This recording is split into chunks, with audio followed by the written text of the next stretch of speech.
স্বপ্ন মিশে আছে যে জলে, সে জলেই শূন্যতা। আবারও হাঁকিয়েছেন জাল, মাছের অপেক্ষায় মানিকগঞ্জের জেলে রবিউল দেওয়ান। নিঃশব্দে টেনে তোলায় জালেই তার জীবনের কোলাহল। তবে মাছহীন শূন্য এ জাল যেন সংসারের শূন্য বাজেটের থাল।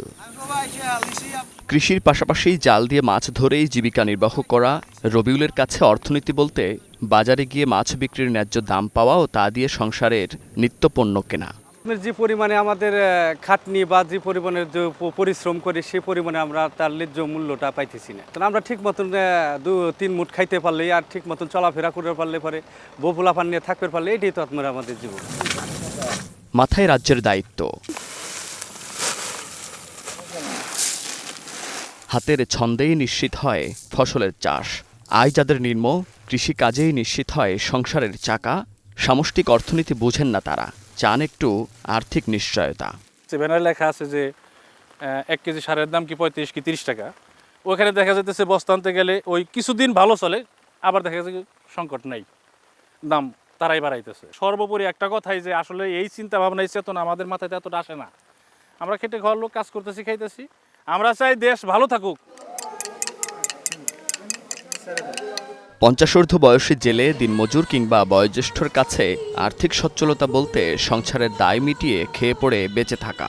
সার ফসল ঠিক মতন দাম পাওয়া বা সারের দাম একটু কমায় রাখা বা কিছু বীজ টিজ যাতে আমরা পাই কৃষকরা, এই জন্যে আমরা এইরকম একটা সরকার চাই যাতে দেশের কৃষকদের দেয় একটু নজরদিহি করে। দেশে আমরা যদি খাদ্যখানা উৎপাদন করি সবাই খাইতে পারবো না, মা চাওয়াল ভাই বিরাদার এলাকাবাসী সবাই মিলে, বা দেশ ঠান্ডা থাকবে। খাদ্য না থাকলে তো দেশ ঠান্ডা থাকবে না।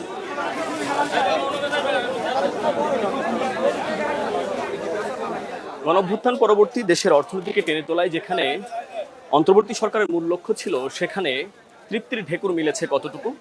বছর ব্যবধানে মূল্যস্ফীতি 10% থেকে নেমেছে 8%-এর ঘরে। খেলাফি ঋণের লাগাম টানতে না পারলেও রেমিটেন্স এসেছে রেকর্ড। আর সরকার পতনের সময় পড়তে থাকা $15 বিলিয়ন ব্যবহারযোগ্য রিজার্ভ এখন ছাড়িয়েছে $20 বিলিয়ন ঘর। অর্থনীতির এই ইতিবাচক সূচক কতটা বোঝে গ্রামের সহজ সরল মানুষগুলো? সরল এই হিসাব যতটা সহজ, ঠিক ততটাই সহজভাবে বাঁচতে চান দেশের সাধারণ জনগণ। তাই তাদের দাবি, যেভাবেই হোক দেশের স্বার্থে এগিয়ে যাক সামগ্রিক অর্থনীতি। এ দৃশ্য শরীয়তপুরের জাজিরার। এদের অধিকাংশই গৃহিণী। বছর ব্যবধানে বেড়েছে জীবনযাত্রার ব্যয়। মাঠের সাথেই গড়ে ওঠা এই পাইকারি বাজারে দৈনিক লেনদেন গড়ায় 10 লাখ টাকার। কিন্তু আয় সেই হারে বাড়ে না। পটপরিবর্তনের 1 বছরে জীবনমানের কি হাল এ অঞ্চলের মানুষের? সরকারের কোনো এখানে প্রভাব নাই। এখানে লোক কৃষকের উপরে আমদানি হয়, ব্যবসায়ীরা নেয়। সরকারের তো এখানে কোনো ভর্তিকেও নাই, হেরা মাল সাপ্লাইও দেয় না। এটা লোক কৃষকের উপর নির্ভরশীল। যেই পরিমাণে জিনিসের দাম বাড়ছে, কিন্তু টাকার তো কোনো মান নেই। কি আছে? 1000 টাকা কিছু পাওয়া যায় না।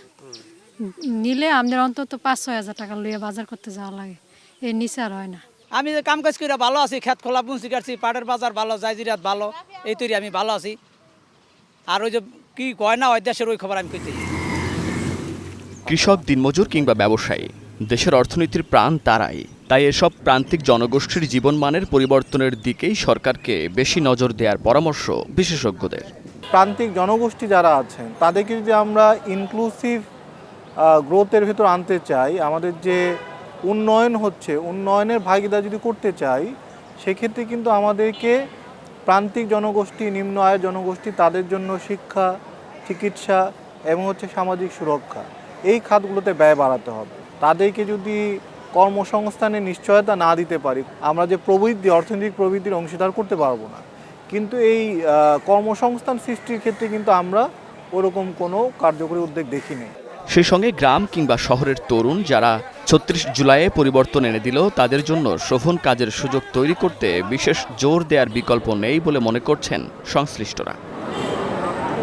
Munnaf Rashid, star news, Dhaka.